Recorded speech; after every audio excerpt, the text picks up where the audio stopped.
خدا جو ساری تخلیق کا مالک ہے، خالق ہے، جس نے سب کچھ کو خلق کیا، بنایا، اور اس ساری تخلیقات میں انسان بھی اس کی تخلیق میں شامل ہے، لیکن تمام تر تخلیقات میں انسان کو خدا نے ممتاز حیثیت بخشی ہے۔ اگرچہ انسان تمام تر تخلیقات میں سے ایک تخلیق ضرور ہے، لیکن ان تمام تخلیقات میں سے انسان کی جو تخلیق ہے وہ سب پر افضل ہے، وہ سب پر ممتاز ہے، وہ سب پر فضیلت رکھتی ہے۔ اور زبور نویس جب اس سچائی پر غور کرتا ہے تو وہ یہاں پر کچھ یہ الفاظ تحریر کرتا ہے۔ جب وہ آسمان اور زمین پر کی تمام تخلیقات پر توجہ کرتا ہے تو وہ دھیان کرتا ہے کہ ساری چیزیں جو خدا نے بنائی ہیں، خلق کی ہیں، اور آسمان پر جو ستارے، چاند، پرند، یہ سب کچھ جو کچھ خدا نے بنایا ہے، اس سب کچھ میں انسان وہ شخصیت ہے، وہ ذات ہے، وہ ہستی ہے جسے خدا نے اپنے جلال اور اپنی شوکت سے تاج دار کیا ہے۔ اگرچہ وہ اس بات کا اقرار کرتا ہے کہ انسان کی ہستی کیا ہے، جسے اس نے مٹی سے لیا، خاک سے لیا، اور پھر وہ بالآخر خاک میں ہی لوٹ جائے گا۔ آدم ذات کیا ہے کہ خدا اس کی خبر لے، تو بھی خدا کی یہ شفقت ہے، خدا کی مہربانی ہے کہ خدا اسے اپنی تمام مخلوقات میں فضیلت بخشتا ہے۔ اور اس تعلق سے جو خوبصورت سچائی آج صبح میرے دل پر ہے وہ ہے تاجدار۔ انسان کو خدا نے کئی طرح سے تاجدار کیا ہے۔ کئی تاج ایسے ہیں جو انسان کو خدا نے پہنا رکھے ہیں، اور وہ کون کون سے ہیں؟ ان میں سے کئی ہیں جن کا آج صبح میں نے مطالعہ کیا، لیکن ان میں سے 7 ایسے تاج ہیں جن پر ہم غور کریں گے جو خدا نے فقط انسان کو پہنائے ہیں، یا فقط انسان ہی کو ان سے تاجدار کیا ہے۔ جب ہم اس لفظ تاج پر غور کرتے ہیں تو یہ تاج 3 حروف کا مرکب ہے، ت، الف اور جیم۔ اس کے اندر بھی اور ویسے بھی جو اس کے اندر معنی اور مفہوم پائے جاتے ہیں، حروف کے اعتبار سے بھی اور لفظی اس کے جو معنی اور مفہوم پائے جاتے ہیں، اس میں سب سے پہلے ت ہے، اور ت سے مراد تعظیم۔ تعظیم، جب ہم تعظیم کی بات کرتے ہیں تو اس کے اندر عزت ہے۔ اور آپ کو یاد ہوگا کہ جب آستر کی کتاب میں اکسویرس بادشاہ کو یہ پتہ چلا کہ اس کے ہی محل کے چوکیداروں میں سے 2 نے اس کو مارنے کا منصوبہ بنایا ہے، اور یہ بات مردکی تک پہنچی، اور مردکی نے آستر کو بتائی، اور آستر نے بادشاہ کو جب بتائی تو بادشاہ نے، جو اس کا سب سے قریبی اس وقت شخص تھا، حامان، اس کو کہا کہ اگر کسی شخص کو بادشاہ تعظیم دینا چاہے تو اس کے ساتھ کیا کیا جائے؟ تو حامان سمجھا کہ مجھ سے زیادہ کس کو بادشاہ تعظیم دینا چاہے گا، تو لہٰذا اس نے ایک جملہ کہا، اور وہ جملہ اس نے کیا کہا؟ وہ آستر کی کتاب 6 باب کی 8ویں آیت میں لکھا ہے، اس نے کہا کہ اسے شاہانہ لباس جیسے بادشاہ پہنتا ہے وہ پہنایا جائے، اور وہ گھوڑا جو بادشاہ کی سواری کا ہے وہ اسے دیا جائے، اور شاہی تاج جو بادشاہ کے سر پر ہے وہ اس کے سر پر رکھا جائے، تب اس کی تعظیم ہوگی۔ تو تاج کے اندر جو ت ہے وہ تعظیم کے معنی رکھتا ہے۔ جس کو خدا تعظیم دینا چاہے اسے تاج پہنایا جاتا ہے۔ پھر اس کے بعد ت کے بعد الف ہے، اور الف سے مراد اختیار ہے۔ تاج کے اندر تعظیم کے معنی بھی ہیں، اور تاج اختیار کی بھی علامت ہے۔ مکاشفہ کی کتاب 6 باب کی 2 آیت میں لکھا ہے، اور میں نے نگاہ کی تو کیا دیکھتا ہوں کہ ایک سفید گھوڑا ہے اور اس کا سوار کمان لیے ہوئے ہیں، اسے ایک تاج دیا گیا ہے اور وہ فتح کرتا ہوا نکلا تاکہ اور بھی فتح کرے۔ یہ تاج اسے اس لیے دیا گیا تاکہ وہ فتح کرے، اسے اختیار دیا گیا وہ مغلوب کرے اور دشمن کو تہنیس کرے۔ اس لیے اس کے اندر اختیار کے معنی پائے جاتے ہیں۔ پھر اس کے بعد آخری جو حرف ہے وہ جیم ہے، جس سے مراد جیت ہے، جیتنا یا فتح کرنا۔ اور اسی آیت میں ہم یہ معنی اور مفہوم پڑھتے ہیں کہ اسے یہ اختیار دیا گیا کہ وہ فتح کرے۔ جب اسے یہ تاج پہنا دیا گیا تو اسے فتح کرنے کا اختیار بھی دے دیا گیا، جیتنے کا اختیار بھی اسے دے دیا گیا۔ پھر جیت کے تعلق سے پہلے کرنتھیوں کے 9 باب کی 25ویں آیت میں لکھا ہے، ہر پہلوان سب طرح کا پرہیز کرتا ہے۔ ہر پہلوان سب طرح کا پرہیز کرتا ہے۔ وہ لوگ تو مرجھانے والا صحرا پانے کے لیے کرتے ہیں، مگر ہم اس صحرے کے لیے کرتے ہیں جو نہیں مرجھاتا۔ تو پہلوان کشتی کس لیے لڑتا ہے؟ پرہیز کس لیے کرتا ہے؟ تاکہ وہ جیتے۔ تو جب وہ جیتتا ہے تو وہ پھر جیت کا صحرا اپنے سر کر لیتا ہے۔ اسی طرح دوسرے تیموتھیوس کے 2 باب کی 5ویں آیت میں لکھا ہے، دنگل میں مقابلہ کرنے والا بھی اگر اس نے باقاعدہ مقابلہ نہ کیا ہو تو صحرا نہیں پاتا۔ تاج کے لیے متبادل لفظ صحرے کا ہم استعمال کرتے ہیں۔ تو دنگل میں مقابلہ کرنے والا بھی اگر اس نے پریکٹس نہ کی ہو، اس نے تیاری نہ کی ہو، تو کبھی بھی وہ صحرا اپنے سر نہیں کر سکتا، وہ جیت نہیں سکتا ہے، وہ فتح نہیں پا سکتا ہے۔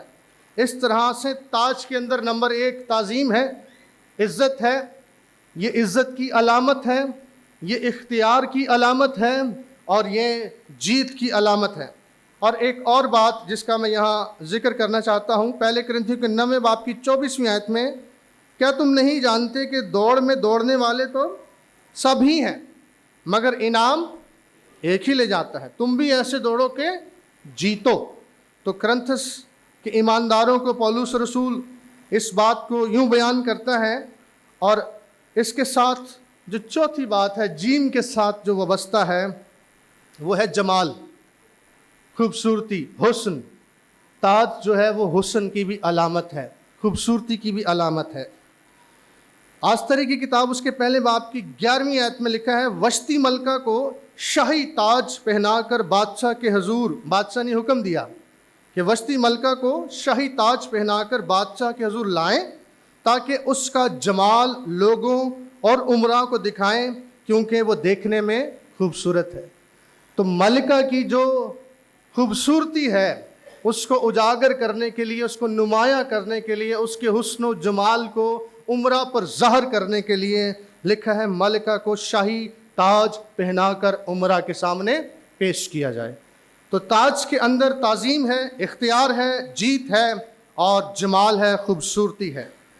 اب وہ کون سے تاج ہیں جو بائبل مقدس میں، اور یہ کئی قسم کے ہیں لیکن ان میں سے صرف 7 میں آپ کے ساتھ ان کا ذکر کروں گا۔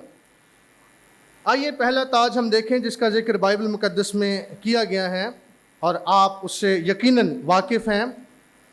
2 تیموتھیوس اس کا 4 باب اور اس کی 8ویں آیت میرے ساتھ دیکھیے۔ تیموتھیوس کے نام پولس رسول کا 2 خط، اس کا 4 باب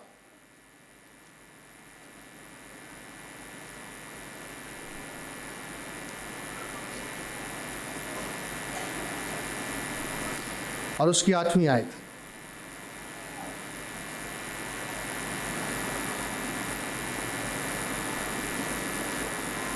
میں 4 آیت سے 5ویں آیت سے آپ کے لیے پڑھ دیتا ہوں۔ لکھے، مگر تو سب باتوں میں ہوشیار رہ، دکھ اٹھا، پولس تیموتھیوس کو کہہ رہا ہے، بشارت کا کام انجام دے، اپنی خدمت کو پورا کر، کیونکہ میں اب قربان ہو رہا ہوں اور میرے کوچ کا وقت آ پہنچا ہے۔ میں اچھی کشتی لڑ چکا، میں نے دوڑ کو ختم کر لیا، میں نے ایمان کو محفوظ رکھا، آئندہ کے لیے میرے واسطے راست بازی کا وہ تاج رکھا ہوا ہے جو عادل منصف یعنی خداوند مجھے اس دن دے گا، اور صرف مجھے ہی نہیں بلکہ ان سب کو بھی جو اس کے ظہور کے آرزو مند ہوں۔ پہلا تاج جس کا ذکر ہم یہاں بائبل مقدس میں پڑھ رہے ہیں وہ کون سا ہے جی؟ راست بازی کا تاج۔ اور پولس رسول کہہ رہا ہے کہ یہ راست بازی کا تاج نہ صرف میرے لیے ہے بلکہ ان سبوں کے لیے ہیں جو اس کی آمد کے ظہور کے منتظر ہیں۔ اور یہ راست بازی کا تعلق جو ہے، یہ راست بازی کا تعلق وہ ایمان کے ساتھ بیان کرتا ہے۔ وہ کہتا ہے کہ میں نے دوڑ کو ختم کر لیا اور میں نے ایمان کو محفوظ رکھا، میں نے ایمان کو محفوظ رکھا، اور اسی واسطے میرے لیے راست بازی کا وہ تاج رکھا ہوا ہے۔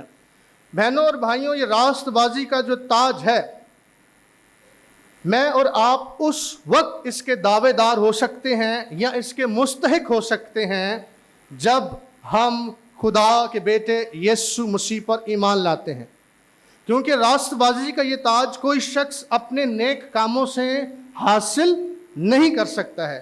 راست بازی کا یہ تاج خدا کے بیٹے یسوع مسیح نے مجھے اور آپ کو اپنی قربانی، اپنے فدیے اور صلیب پر گراں قدر موت کے وسیلے سے اور اپنا بیش قیمت خون بہا کر ہمیں یہ راست بازی بخشی ہے۔ اور یہ راست بازی، اس کے اندر کوئی جھول نہیں ہے، اس کے اندر کوئی لچک نہیں ہے، اس کے اندر کوئی گنجائش نہیں ہے، یہ کامل راست بازی ہے، یہ خدا کو قابل قبول ہے، یہ وہ راست بازی ہے جو ہماری شناخت ہے کہ ہم آسمان کی بادشاہت کے وارث ہیں۔ یہ راست بازی کمائی نہیں جا سکتی ہے، یہ راست بازی خریدی نہیں جا سکتی ہے، یہ راست بازی محض مسیح یسوع پر ایمان لانے سے حاصل ہوتی ہے۔ تو جب تک میں اور آپ اس روح زمین پر مسیح پر ایمان لانے کے بعد، جب تک میں اور آپ اس روح زمین پر زندہ ہیں اور ہم اس ایمان کو محفوظ رکھتے ہیں، ہمارے لیے راست بازی کا وہ تاج آسمان پر منتظر ہے جو خدا نے ان سب کے لیے رکھا ہوا ہے جو آئندہ جہان کے لیے اس کے بیٹے کے ظہور کے منتظر بھی ہیں اور اپنے ایمان کو محفوظ بھی رکھتے ہیں۔ آپ کو یاد ہوگا عبرانیوں 10ویں باب کی 38ویں آیت میں اور حبقوق نبی کے صحیفے میں ایک بات لکھی ہے، اور وہ کیا ہے؟ وہ یہ ہے کہ میرا راست باز بندہ ایمان سے جیتا رہے گا، میرا راست باز بندہ ایمان ہی سے جیتا رہے گا۔ اور آگے لکھا ہے اگر وہ ہٹے گا تو میرا دل اس سے خوش نہ ہوگا۔ یعنی کہ اگر ہم ایمان سے ہٹ جائیں، اگر ہم خدا کے بیٹے سے منکر ہو جائیں، اگر ہم اپنی ایمان سے پھر جائیں، تو پھر ہم راست بازی کے تاج کے دعوے دار نہیں ہو سکتے ہیں۔ اس کا مطلب تو یہی ہو گیا، کوئی شخص، کوئی بیٹا، کوئی بیٹی جب وہ مسیح پر ایمان لے آیا اور زندگی کے کسی موڑ پر آ کر وہ مسیح سے منکر ہو گیا، وہ اپنی راست بازی سے ہٹ گیا، اس نے ایمان کی راہ چھوڑ دی، وہ کسی اور معبود کا پیروکار ہو گیا، وہ کسی انسان کی محبت میں گرفتار ہو گیا، تو تب وہ اس راست بازی کے تاج کو کبھی حاصل نہیں کر سکتا۔ تو عبرانیوں کا مصنف کہتا ہے میرا راست باز بندہ ایمان سے جیتا رہے گا، اور اگر وہ ہٹے گا تو میرا دل اس سے خوش نہ ہوگا، میرا دل اس سے خوش نہ ہوگا۔ لیکن مصنف یہ کہہ کر دلیری بخشتا ہے لیکن ہم ہٹنے والے نہیں ہیں۔ اگر ہم ہٹ گئے تو آگے کیا لکھا ہے؟ کہتا ہے لیکن ہم ہٹنے والے نہیں ہیں تا نہ ہو کہ ہم ہلاک ہوں۔ جو شخص ایمان سے ہٹ جاتا ہے ہلاکت اس کا مقدر ہے۔ اس لیے مجھے اور آپ کو پولوس کی طرح اپنے ایمان کو محفوظ رکھنے کی ضرورت ہے تاکہ ہم راست بازی کا وہ تاج حاصل کریں۔ لیکن ہم ہٹنے والے نہیں ہیں کہ ہلاک ہوں، بلکہ ایمان رکھنے والے ہیں کہ جان بچائیں۔ عبرانیوں 10 کی 38 میں۔ اس لیے بہنوں اور بھائیوں، میرے لیے اور آپ کے لیے یہ بڑی تعظیم ہے، یہ بڑی عزت کا مقام ہے، یہ بڑی خوشی ہے، یہ بڑا فخر ہے کہ خدا نے اپنے ایمان رکھنے والوں کے لیے، اپنے برگزیدوں کے لیے، اپنے بیٹے اور بیٹیوں کے لیے راست بازی کا وہ تاج رکھا ہوا ہے جو اس کے ظہور کے منتظر ہیں، جو اس کے ایمان، اس کے بخشے گئے یا سونپے گئے ایمان کو محفوظ رکھتے ہیں۔ تو پولس اس بات پر فخر کرتا ہے اور وہ تیموتھیوس کو یہ بات کہتا ہے کہ میرے لیے راست بازی کا وہ تاج رکھا ہوا ہے، وہ اس کا امیدوار ہے، وہ اس کا مشتاق ہے اور وہ اسے حاصل کرنا چاہتا ہے، اور اس کے لیے وہ بڑا خوش ہے، اور وہ تیموتھیوس کو اس بات کی حوصلہ افزائی کرتا ہے۔ اس کے بعد دوسرے نمبر پر جس تاج کا ذکر میں کرنا چاہتا ہوں وہ زبور 103 میں ہے، اور وہ بھی بہت مشہور آیت ہے۔ دیکھیے میرے ساتھ زبور 103 کی 4 آیت۔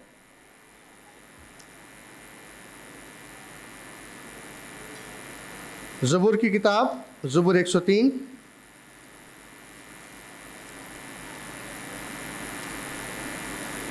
پہلی آیت سے میں آپ کے لیے تلاوت کرتا ہوں۔ لکھا ہے، اے میری جان خداوند کو مبارک کہے، اور جو کچھ مجھ میں ہے اس کے قدوس نام کو مبارک کہے۔ اے میری جان خداوند کو مبارک کہے اور اس کی کسی نعمت کو فراموش نہ کر۔ وہ تیری ساری بدکاری کو بخشتا ہے، وہ تجھے تمام بیماریوں سے شفا دیتا ہے، وہ تیری جان ہلاکت سے بچاتا ہے، اور وہ تیرے سر پر شفقت اور رحمت کا تاج رکھتا ہے۔ وہ تیرے سر پر شفقت اور رحمت کا تاج رکھتا ہے۔ زبور نویس، یہ داؤد کا جو مزمور ہے، آپ پہلی آیت میں دیکھ سکتے ہیں، اس کا رائٹر داؤد نبی ہے۔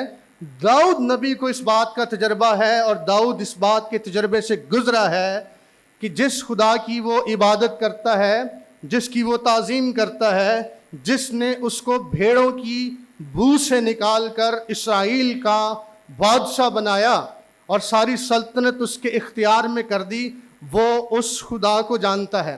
کہاں کہاں اس خدا نے اس کو ہلاکت سے بچایا، شیروں کے منہ سے بچایا، ریچھ کے پنجوں سے اسے بچایا، اور اس کے ساتھ ساتھ وہ رہا، اور خدا نے اسے اقبال مندی بخشی، خدا نے اپنی شفقت کا ہاتھ اس پر بڑھایا، اور اس نے اس بات کا اقرار کیا، میں کیا اور میرا گھرانہ کیا، میری حیثیت ہی کیا ہے۔ یہاں تک کہ اس نے اپنے آپ کو کیڑے کی مانند گردانا کہ میری حالت یا میری شخصیت یا میری ذات ایک کیڑے کی مانند ہے یا کسی مرے ہوئے کتے کی مانند۔ اس لیے اس نے یہ بات زبور میں رقم کی کہ وہ مجھ پر اپنی شفقت اور رحمت کا تاج رکھتا ہے۔ یہ شفقت اور رحمت، اس سے کیا مراد ہے؟ شفقت اور رحمت سے مراد خدا کی مہربانی ہے، خدا کی حمایت ہے، رحمت خدا کا رحم ہے، شفقت خدا کی نیکی اور خدا کی بھلائی ہے۔ اور نہ صرف زبور نویس، آپ بائبل مقدس میں اور بہت سے لوگوں کے بارے میں جانتے ہیں جنہوں نے خدا کی شفقت اور خدا کی رحمت کا تجربہ کیا، اور انہوں نے اس بات کو محسوس کیا اور یہ بات کہی کہ ہم پر اگر خدا کی شفقت کا ہاتھ نہ ہوتا تو ہم کبھی یہ کام کرنے کے لائق نہ ہوتے۔ میرا اشارہ نہمیہ کی طرف ہے۔ نہمیہ نے کہا کہ یروشلم کی جو فصیل ہے، جو انہوں نے راتوں رات تعمیر کر لی، اس نے اس بات کا اقرار کیا یہ خدا کی شفقت کا ہاتھ ہے۔ جب تک خدا کسی شخص پر اپنی شفقت ظاہر نہ کرے، اپنی مہربانی ظاہر نہ کرے اور اپنی نیکی ظاہر نہ کرے، کسی پر خدا کی حمایت نہ ہو، کسی پر خدا کا رحم نہ ہو، کیسے وہ کوئی شخص کسی کام کو کرنے کے لائق ہو سکتا ہے؟ تو نہمیہ بار بار اس بات کا اپنی کتاب میں ذکر کرتا ہے کہ خدا کی شفقت کا ہاتھ ہم پر ہے، خدا کی شفقت کا ہاتھ مجھ پر ہے۔ بادشاہ کے پاس گیا، بادشاہ نے اس کی بات سنی اور اس کو اجازت دی۔ بادشاہ نے اس کو جو کچھ درکار تھا یروشلم کی فصیل تیار کرنے کے لیے، وہ سب کچھ اس نے مہیا کیا۔ وہاں پہنچا، وہاں لوگوں کی فیور خدا نے اسے بخش دی، اگرچہ وہاں کے دشمن اسے دیوار بنانے نہ دیتے تھے تو بھی خدا نے اپنی حمایت اسے بخشی اور وہ شخص اس فصیل کو بنانے میں کامیاب ہو گیا۔ یہ خدا کی شفقت اور رحمت کا تاج ہے، اس کا ہاتھ ہے جو نہمیہ پر تھا۔ خروج کی کتاب 15 باب کی 13ویں آیت میں آپ سب کو یاد ہے کہ خدا نے کتنا عجیب اور انوکھا کام کیا کہ جب موسیٰ بحر کلزم کے سامنے لوگوں کو لے آیا تو پیچھے مصر کی فوجیں تھیں، ان کے گھوڑ سوار تھے، اور پیچھے بھی موت تھی اور سامنے بھی موت تھی۔ سامنے بحر کلزم تھا اور لوگ اس بات کے لیے پریشان تھے کہ موسیٰ ہمیں ہلاک کرنے کے لیے یہاں لے آیا ہے، اب کوئی راستہ ہی نہیں، اب کوئی چارہ ہی نہیں، اب موت ہمارا مقدر ہے۔ وہ اسے کوسنے لگے، وہ اسے پریشان کرنے لگے، اور اس سارے سینیریو میں موسیٰ بھی خداوند کی رحمت کا جب طلبگار ہوا تو خدا نے اپنا عجیب کام کیا، اور خدا نے تاریخ میں وہ سمندر، وہ بحر کلزم 2 حصے کر دی اور اپنے لوگوں کے لیے راہ پیدا کر دی۔ جب یہ سارا کام ہو گیا اور وہ سارے لوگ سلامتی سے خشکی پر پہنچ آئے، دوسری طرف مصر کی ساری فوجوں کو خدا نے تہتیغ کر دیا، ہلاک کر دیا، تب آگے خروج کی کتاب میں انہوں نے یہ گیت گایا۔ 15 باب کی 13ویں آیت میں اس گیت میں ایک سینٹنس لکھا ہے، ایک آیت لکھی ہے، اور وہ کیا ہے؟ انہوں نے یہ گیت گایا اور کہا، اپنی رحمت سے تو نے ان لوگوں کو جن کو تو نے خلاصی بخشی رہنمائی کی۔ اگر خدا کی رحمت موسیٰ پر نہ ہوتی، اگر خدا کی رحمت بنی اسرائیل پر نہ ہوتی تو کیا بحر کلزم 2 حصے ہو سکتا تھا؟ کبھی بھی نہیں۔ یہ خدا کی رحمت کا تاج ہی تھا جو خدا نے موسیٰ پر رکھا، اور اس نے لاٹھی ماری اور سمندر۔ تو ایسی کرامات خدا اپنے لوگوں پر ظاہر کرتا چلا آیا ہے۔ نوح کی کتاب اس کے 3 باب کی 22ویں آیت میں لکھا ہے، یہ خداوند کی شفقت ہی ہے، یہ خداوند کی شفقت ہی ہے کہ ہم اب تک فنا نہیں ہوئے، کیونکہ اس کی رحمت لازوال ہے۔ بہنوں اور بھائیوں، بنی اسرائیل کو خدا نے اگرچہ اپنی چنیدہ قوم ٹھہرایا، لیکن انہوں نے بار بار خدا کو تنگ کیا نافرمانی کے وسیلے سے، اور خدا نے چاہا کہ میں ان کو ہلاک کر دوں۔ ایک بار تو موسیٰ نے ان کی شفاعت کی، اور پھر خدا نے اپنی رحمت سے ان کے بقیہ کو چھڑایا۔ اور نوح میں جب یرمیہ نوح لکھتا ہے تو وہاں پر کہتا ہے کہ یہ جو بقیہ بچ گیا ہے یہ خدا کی رحمت کا نتیجہ ہے، یہ خدا کی شفقت کا نتیجہ ہے کہ ہم اب تک ہلاک۔ آج میں اور آپ جب اس کا اطلاق اپنی زندگی پر کرتے ہیں تو دیکھیے، میں اور آپ، ہم پر خدا کی رحمت نہیں ہے، ہم پر خدا کی شفقت نہیں ہے۔ جس قدر میری اور آپ کی زندگی میں کمزوریاں ہیں وہ سب خدا اپنی رحمت سے برداشت کرتا ہے، اور اپنی بھلائی ہر صبح ہمیں دکھاتا ہے، اپنی شفقت کو ہم پر ظاہر کرتا ہے، ہم پر، ہمارے خاندانوں پر، ہمارے بچوں پر، ہماری کلیسیا پر، اس ملک پر خدا کی شفقت ہے کہ ہم آزادی کے ساتھ اس کا نام لے سکتے ہیں۔ اب تک ہمیں کسی بڑے دکھ کا، اظہار ثانی کا سامنا کرنا نہیں پڑا ہے، اور ہم خدا کی رحمت کے باعث اس ملک میں سلامتی سے، عزت کے ساتھ زندگی بسر کر رہے ہیں۔ اور زبور نویس زبور 23 اس کی 6 آیت میں کہتا ہے، یقیناً بھلائی اور رحمت عمر بھر میرے ساتھ ساتھ رہے۔ یہ خدا کی شفقت اور اس کی رحمت ہے جو ہم پر ہے، جس سے وہ انسان کو تاج دار کرتا ہے۔ خدا کی شفقت اور خدا کی رحمت ہمارے لیے ایک بڑی بلیسنگ ہے، بڑی برکت ہے۔ آگے ہم بڑھتے ہیں۔ تیسرا تاج جس کا ذکر میں یہاں کرنا چاہتا ہوں وہ ہے غزل الغزلات کی کتاب میں۔ غزل الغزلات اس کا 3 باب اور اس کی 11ویں آیت۔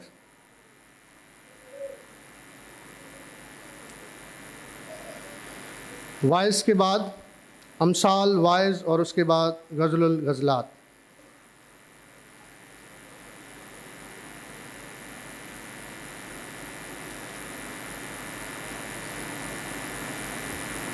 تیسرے باب کی 11ویں آیت، صفحہ نمبر 657 پر لکھا ہے، اے صیون کی بیٹیوں باہر نکلو، اے صیون کی بیٹیوں باہر نکلو، اور سلیمان بادشاہ کو دیکھو، اس تاج کے ساتھ جو اس کی ماں نے اس کے بیاہ کے دن اور اس کے دل کی شادمانی کے روز اس کے سر پر رکھا۔ بائبل مقدس میں جو بیاہ ہے، جو شادی ہے، اس کو بھی تاج کے ساتھ تشبیہ دی گئی ہے۔ یہ بھی ایک تاج ہے، یہ خوشی کی بات ہے، یہ فخر کی بات ہے، یہ عزت اور تعظیم کی بات ہے۔ اور اس بات کو عبرانیوں کا مصنف جو ہے وہ یوں بیان کرتا ہے 13ویں باب کی 4 آیت میں، بیاہ کرنا سب میں عزت کی بات سمجھی جائے اور بستر بے داغ رہے۔ تو بیاہ جو ہے یہ بھی عزت اور تعظیم ہے جو خدا ہمیں بخشتا ہے۔ ازدواجی زندگی جو ہے یہ بھی ایک تاج ہے جو شوہر یا بیوی کو خدا پہناتا ہے۔ آدم کی خدا فکر کر کے خود یہ کہتا ہے کہ اس کا اکیلا رہنا اچھا نہیں، اس کے لیے ایک اس کی مانند مددگار کی ضرورت ہے۔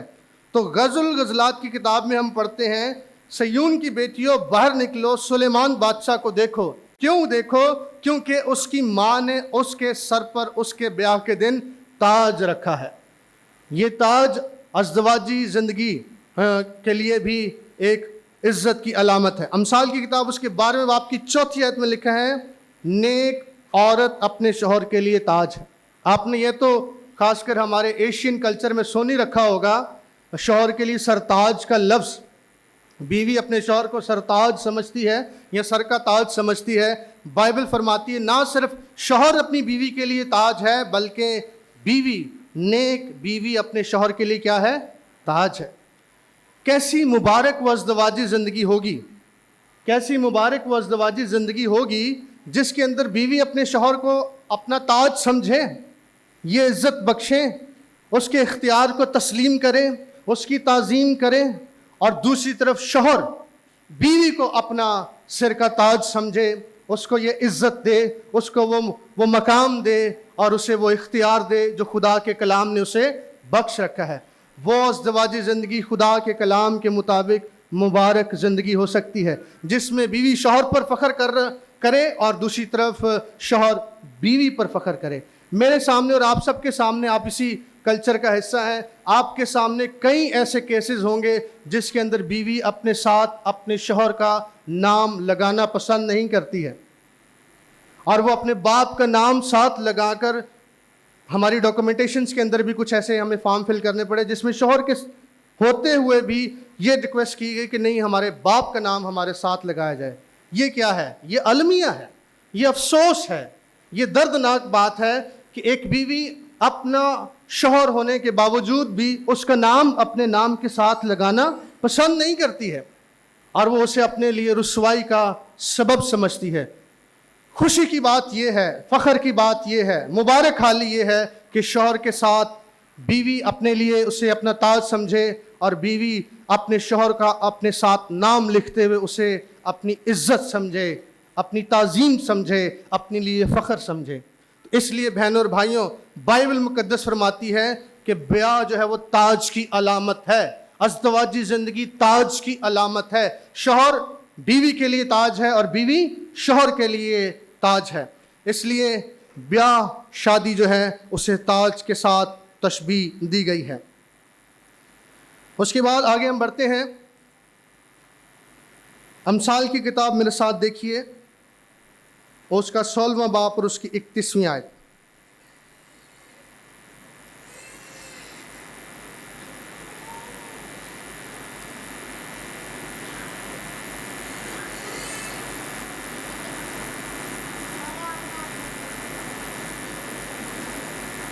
امثال 16واں باب اور اس کی 31ویں آیت، 31 صفحہ نمبر 631 پر یہاں لکھا ہے، سفید سر شوکت کا تاج ہے۔ سفید سر شوکت کا تاج ہے، وہ صداقت کی راہ پر پایا جائے گا۔ اس سے کیا مراد ہے؟ اس سے مراد بزرگی۔ ہمارے بزرگ جو ہیں وہ ہمارے لیے تاج کی حیثیت رکھتے ہیں، وہ ہمارے لیے عزت کی جگہ پر ہیں، عزت کے مقام پر ہیں۔ وہ اختیار خدا نے انہیں بخش رکھا ہے جو ہم پر لازم ہے کہ ہم ان کی عزت کریں اور ان کا حکم مانیں۔ سفید سر شوکت کا تاج ہے۔ بزرگ جو ہے وہ اپنے تجربات سے، اپنے علم سے، اپنی بصیرت سے اور اپنی حکمت اور دانش سے بچوں پر حکمرانی کرتے ہیں، ان کی تربیت کرتے ہیں، ان کو نصیحت کرتے ہیں۔ تو بائبل فرماتی ہے کسی خاندان میں اگر بزرگ ہے، کسی خاندان میں، کلیسیا میں، معاشرے میں جہاں بزرگ ہیں، جہاں سر سفید ہونے والے لوگ ہیں، وہ اس خاندان کا، اس معاشرے کا، اس کلیسیا کا، اس گھرانے کا تاج ہیں۔ بزرگ ہمارے لیے تاج کا مقام رکھتے ہیں۔